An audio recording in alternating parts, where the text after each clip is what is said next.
S, ಇವತ್ತಿನ ಈ ವಿಡಿಯೋನಲ್ಲಿ ನಾನು 7th ಪೇ ಕಮಿಷನ್ ಸರ್ಕಾರಿ ನೌಕರರ ನಗರ ಪರಿಹಾರ ಭತ್ಯೆ ಹೆಚ್ಚಳಕ್ಕೆ ಶಿಫಾರಸು ಮಾಡಿದ್ದಾರೆ. ನೀವು ನೋಡ್ಬೋದು, ಆಗಸ್ಟ್ 31ನೇ ತಾರೀಕು ಸುಧಾಕರ್ ರಾವ್ ನೇತೃತ್ವದ ರಾಜ್ಯ 7ನೇ ವೇತನ ಆಯೋಗದ ವರದಿ ಜಾರಿಗೆ ಬರುತ್ತದೆ. ಓಕೆನಾ.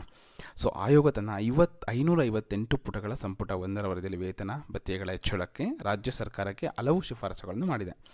ಸರ್ಕಾರಿ ನೌಕರರ ತುಟ್ಟಿ ಭತ್ಯೆ, ಮನೆ ಬಾಡಿಗೆ ಭತ್ಯೆ ಜೊತೆಗೆ ಆಯೋಗ ನಗರ ಪರಿಹಾರ ಭತ್ಯೆ CCA ಹೆಚ್ಚಳಕ್ಕೆ ಶಿಫಾರಸು ಮಾಡಿದ್ದಾರೆ. ಯಾಕಂದರೆ ಕೆಲವೊಂದು ನಗರಗಳಿಗೆ ಈ ಭತ್ಯೆಗಳನ್ನು ಆಲ್ರೆಡಿ ಅಂದರೆ ಏನು ಅಲೋವೆನ್ಸಸ್ ಇದೆ, ಕನ್ವೆನ್ಸ್ ಇಲ್ಲೆಲ್ಲ ಕೊಟ್ಟಿದ್ದಾರೆ. ಬಟ್ ಕೆಲವೊಂದು ನಗರಗಳಿಗೆ ಅಂದರೆ ಕೆಲವೊಂದು ಸಿಟಿಗೆ ಕೊಟ್ಟಿಲ್ಲ. ಸೊ ಇದಕ್ಕೆ ಇವರು ಶಿಫಾರಸು ಮಾಡಿದ್ದಾರೆ.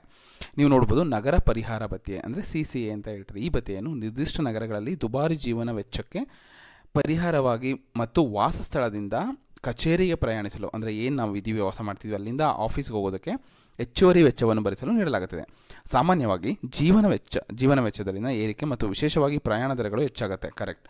ಇತ್ತೀಚೆಗೆ ಏನಾಗ್ತಿದೆ, ಒಂದು ಟ್ರಾನ್ಸ್ಪೋರ್ಟೇಷನ್ ಕಾಸ್ಟ್ ಕೂಡ ಹೆಚ್ಚಾಗ್ತಿದೆ ಮತ್ತು ನಾವು ನಾರ್ಮಲಾಗಿ ದಿನನಿತ್ಯದ ಏನು ವಸ್ತುಗಳು ಅದು ತುಂಬ ಬೆಲೆ ಜಾಸ್ತಿ ಆಗ್ತದೆ. ಇಲ್ಲಿ ಏನಾಗಿದೆ, ನಮಗೆ ಜೀವನ ವೆಚ್ಚದಲ್ಲಿ ಏರಿಕೆ ಮತ್ತು ವಿಶೇಷವಾಗಿ ಪ್ರಯಾಣ ದರಗಳು ಹೆಚ್ಚಾದಂತೆ ವೇತನ ಶ್ರೇಣಿಗಳ ಪರಿಷ್ಕರಣೆ ಜೊತೆಯಲ್ಲಿ ನಗರ ಪರಿಹಾರ ಭತ್ಯೆಯನ್ನು ಸಹ ಪರಿಷ್ಕರಿಸುವ ಅವಶ್ಯಕತೆ ಇರುತ್ತೆ ಎಂದು ಆಯೋಗ ಹೇಳಿದ್ದಾರೆ. ಓಕೆನಾ. ಈ ಆಯೋಗ ಏನು ಶಿಫಾರಸು ಮಾಡಿದ್ದಾರೆ ಅಂದರೆ, ಈ ವೆಚ್ಚನ ಅಂದರೆ ನಾರ್ಮಲಾಗಿ ನೀವು ನೋಡಿದ್ರೆ ಟ್ರಾನ್ಸ್ಪೋರ್ಟೇಷನ್ ಕಾಸ್ಟು ಬೇರೆ ಒಂದು ವೆಚ್ಚ ಎಲ್ಲ ಜಾಸ್ತಿ ಆಗ್ತಾ ಇದೆ.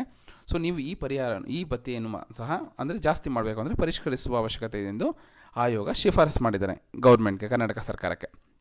ನೀವು ನೋಡ್ಬೋದು, ಪ್ರಸ್ತುತ BBMP ಮತ್ತು ಹುಬ್ಬಳ್ಳಿ, ಧಾರವಾಡ ಮತ್ತು ಕಲಬುರಗಿ ಪುರಸಭೆಗಳ ಅಧಿಕಾರ ವ್ಯಾಪ್ತಿಯಲ್ಲಿ ಕರ್ತವ್ಯ ನಿರ್ವಹಿಸುವ ನೌಕರರು ಹಾಗೂ ಬೆಳಗಾವಿ, ಮಂಗಳೂರು ಮತ್ತು ಮೈಸೂರು ನಗರ ಸಮುಚ್ಚಯ ಓಕೆನಾ ವ್ಯಾಪ್ತಿಯ ಕರ್ತವ್ಯ ನಿರ್ವಹಿಸುವ ಸಹ ನಗರ ಪರಿಹಾರ ಭತ್ಯೆಗೆ ಅರ್ಹರಾಗುತ್ತಾರೆ. ಇವರು ಆಲ್ರೆಡಿ ಅದಕ್ಕೆ ಒಳಪಟ್ಟಿದ್ದಾರೆ.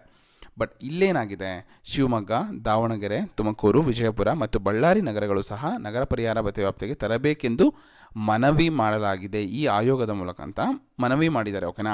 ಆಯೋಗಕ್ಕೆ ಮನವಿ ಮಾಡಲಾಗಿದೆ. ಮನೆ ಬಾಡಿಗೆ ಭತ್ಯೆ ವಿಷಯದಲ್ಲಿ ವಿವರಿಸಲಾದ ಕಾರಣಗಳಿಂದ ಇಲ್ಲಿಯೂ ಸಹ ಯಾವುದೇ ಬದಲಾವಣೆ ಅಗತ್ಯವಿಲ್ಲವೆಂದು ಮತ್ತು ಜಾರಿಯಲ್ಲಿರುವ ವರ್ಗೀಕರಣವನ್ನು ಮುಂದುವರಿಸಲು ಆಯೋಗವು ಶಿಫಾರಸು ಮಾಡುತ್ತದೆ ಎಂದು ವರದಿ ಹೇಳಿದ್ದಾರೆ. ಇವತ್ತು ನಗರದಲ್ಲಿ ಜೀವನ ವೆಚ್ಚದ ನಿರ್ವಹಣೆ ಕಾರಣವಾಗುವ ವಿವಿಧ ಅಂಶಗಳ ಪರಿಗಣನೆ ತೆಗೆದುಕೊಂಡು ರಾಜ್ಯದಲ್ಲಿನ ವಿವಿಧ ನಗರಗಳಲ್ಲಿನ ವಿವಿಧ ಪ್ರವರ್ಗಗಳ ನೌಕರರಿಗೆ ಪರಿಷ್ಕೃತ ನಗರ ಪರಿಹಾರ ಭತ್ಯೆಯನ್ನು ಈ ಕೆಳಗಡೆ ಶಿಫಾರಸು ಮಾಡಲಾಗಿದೆ. ಜಾಸ್ತಿ ಮಾಡಬೇಕು ಅಂತ ಹೇಳ್ಕೊಂಡಿದ್ದಾರೆ.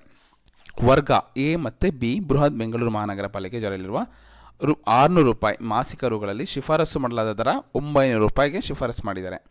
ಓಕೆನಾ. ಮತ್ತು ವರ್ಗ CD ₹500 ಇರೋದನ್ನು $750ಕ್ಕೆ ಶಿಫಾರಸು ಮಾಡಿದ್ದಾರೆ. ಓಕೆನಾ, ಕೊಡಬೇಕು ಅಂತ ಹೇಳಿದ್ದಾರೆ. ಕಲಬುರಗಿ, ಬೆಳಗಾವಿ, ಹುಬ್ಬಳ್ಳಿ, ಧಾರವಾಡ, ಮಂಗಳೂರು, ಮೈಸೂರು ಇದೆಲ್ಲ ಏನಿದೆ 450ರಿಂದ 700ಕ್ಕೆ ಯಾವುದು ಪ್ರವರ್ಗ A ಮತ್ತು B, C ಮತ್ತು D 400ರಿಂದ 600ಕ್ಕೆ ಶಿಫಾರಸು ಮಾಡಿದ್ದಾರೆ. ಸಮವಸ್ತ್ರಕ್ಕೆ ಸಂಬಂಧಿಸಿದ ಭತ್ಯೆಗಳು, ಏನು ನಿಮ್ಮ ಯೂನಿಫಾರ್ಮ್ಗೆ ಕೆಲವೊಂದು ಭತ್ಯೆ ಕೊಡ್ತಾರೆ, ಅಂದರೆ ಕೆಲವೊಂದು ಅಲೋವೆನ್ಸಸ್ ಕೊಡ್ತಾರೆ. ಅಲ್ಲಿ ಕೆಲವು ಪ್ರವರ್ಗ ಸರ್ಕಾರಿ ನೌಕರರ ಕರ್ತವ್ಯ ನಿರ್ವಹಿಸುವ ಸಂದರ್ಭದಲ್ಲಿ ಸಮವಸ್ತ್ರ ಧರಿಸುವುದನ್ನು ಮತ್ತು ಇತರರ ಔಪಚಾರಿಕ, ಅಂದರೆ ಯಾರೊಬ್ಬರು ಗೆಸ್ಟ್ ಬರ್ತಾರೆ ಅವ್ರಿಗೆಲ್ಲ ಒಂದು ಎಕ್ಸ್ಪೆನ್ಸಸ್ ಇರುತ್ತಲ್ಲ, ಆ ಸಮವಸ್ತ್ರ ಧರಿಸುವ ಕಡ್ಡಾಯಗೊಳಿಸಲಾಗಿದೆ. ಅಂತಹ ನೌಕರರು ಸಮವಸ್ತ್ರವನ್ನು ಖರೀದಿಸಿ ಸುಸ್ಥಿರಟ್ಟುಕೊಳ್ಳಲು ಮತ್ತು ಸೂಕ್ತ ನಿರ್ವಹಣೆಯ ಸಮವಸ್ತ್ರ ಭತ್ಯೆಯನ್ನು ನೀಡಲಾಗುತ್ತದೆ. ಆಯೋಗವು ವಿವಿಧ ಇಲಾಖೆ ಮತ್ತು ವೃಂದಗಳ ಸಮವಸ್ತ್ರ ಭತ್ಯೆಯನ್ನು ಪರಿಷ್ಕರಣೆ ಮಾಡಿದ್ದು ಸರ್ಕಾರಕ್ಕೆ ಶಿಫಾರಸು ಮಾಡಿದ್ದಾರೆ. ಈ ಆಯೋಗ ಏನಿದೆ, ಯಾರು ಕೆ ಸುಧಾಕರ್ ರಾವ್ ನೇತೃತ್ವದ ರಾಜ್ಯ ಏನು ಆಯೋಗ ಇದೆ, ಈ ಒಂದು ಶಿಫಾರಸನ್ನ ಮಾಡಿದ್ದಾರೆ. ಕೆಲವೊಂದು ಜಾಸ್ತಿ ಮಾಡಬೇಕು, ಕೆಲವೊಂದು ಸಿಟಿಗಳಲ್ಲಿದೆ, ಕೆಲವೊಂದು ಸಿಟಿನಲ್ಲಿಲ್ಲ ಅಂತ. ಯಾವ ಸಿಟಿನಲ್ಲಿ ಇಲ್ಲ ಅಂದರೆ ಮೇಯ್ನಾಗಿ ತುಮಕೂರು, ಶಿವಮೊಗ್ಗ, ದಾವಣಗೆರೆ, ವಿಜಯಪುರ, ಬಳ್ಳಾರಿ ಇದನ್ನು ಕನ್ಸಿಡರ್ ಮಾಡಬೇಕು ಅಂತ ಒಂದು ಶಿಫಾರಸು ಮಾಡಿದ್ದಾರೆ. ಓಕೆನಾ.